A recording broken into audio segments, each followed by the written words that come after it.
Video सारी सुनने तो पहले हफीज़ कादरी दुआखाना यूट्यूब चैनल ਨੂੰ ਸਬਸਕ੍ਰਾਈਬ ਸ਼ੇਅਰ ਫੇਸਬੁੱਕ ਦਾ ਪੇਜ ਜ਼ਰੂਰ ਫਾਲੋ ਕਰ ਲਿਆ ਜੇ।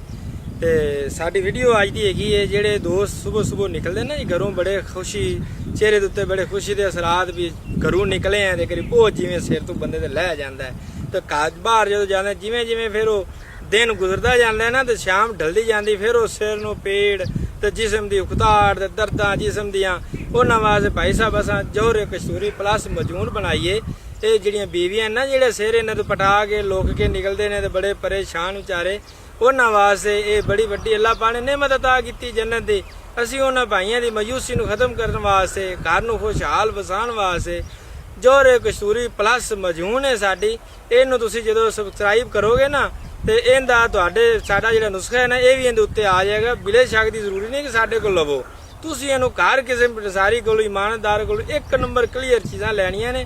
ਤੁਸੀਂ ਲੈ ਕੇ ਇਹਨੂੰ ਤੁਸੀਂ ਘਰ ਤਿਆਰ ਕਰਨਾ ਹੈ। ਜਿਨ੍ਹਾਂ ਦੇ ਆ ਟਿਸ਼ੂ ਕਮਜ਼ੋਰ ਹੋ ਜਾਂਦੇ ਨੇ, ਗੋਡੇ ਡਿੰਗੇ ਹੋ ਜਾਂਦੇ ਨੇ, ਆ ਬਾਜ਼ੂ ਅਰਕਾਂ ਵੀ ਡਿੰਗੀਆਂ ਹੋ ਜਾਂਦੀਆਂ ਨੇ, ਜੋੜ ਦਰਦ ਕਰਦੇ ਨੇ, ਸਾਰਾ ਜਿਸਮ ਦਰਦਾਂ ਨਾਲ ਭਰਿਆ ਰਹਿੰਦਾ ਹੈ।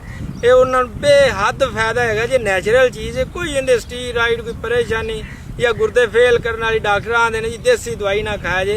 इंशाल्लाह डॉक्टर साहब ने अद्धी चमची देवे जे दूसरे ते तुहाडे घर चल के आ सकदा यार वो शह देवे ने जिहड़ी कल दित्ती है या अल्लाह दे हुक्म नाल इहदी कोई परेशानी कोई साइड इफेक्ट कोई चीज़ ऐसी नहीं हैगी जी। नैचुरल चीज़ है। अल्लाह पाक ने कोई भी चीज़ फायदेमंद जिहड़ी बनाई फायदेमंद बनाई नुकसान वास्ते नहीं जे बनाई। देसी दवाइयां ही अल्लाह पाक दी खास नेमत है जे। इहनूं तुसीं खुद भी वेख सकदे जे पढ़ सकदे जे ਤੁਸੀਂ ਖੁਦ ਘਰ ਤਿਆਰ ਵੀ ਕਰ ਸਕਦੇ ਜੇ। ਦੂਸਰੀ ਚੀਜ਼ ਸਾਡੇ ਕੋਲ ਆਨਲਾਈਨ ਵੀ ਤੁਸੀਂ ਮੰਗਵਾ ਸਕਦੇ ਜੇ। ਅਗਰ ਤੁਹਾਡੇ ਕੋਲ ਨਾ ਬਣੇ ਅਸੀਂ ਹਾਜ਼ਰ ਹਾਂ ਇਨਸ਼ਾਅੱਲਾ।